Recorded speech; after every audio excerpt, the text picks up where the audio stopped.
Today on Mike Attempts, rotating directional tires. My new tires are directional, so a tire rotation is different than one for more common non-directional tires. To work properly, the thread style of a directional tire should only rotate in one direction. Instead of moving the rear tires to the front on the opposite sides of the vehicle, you just swap the front and the rear tires on the same side.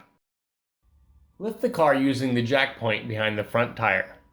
I like to use a small piece of wood in the saddle to help prevent scratches. On smaller vehicles, if you jack up the front far enough, it will slightly lift the rear tire as well. Now you just swap the front and rear tires on one side. You don't need an impact wrench, it just makes the job faster and easier. Always restart the lug nuts by hand to avoid cross-threading. Tighten them in a star pattern, getting tighter with each pass.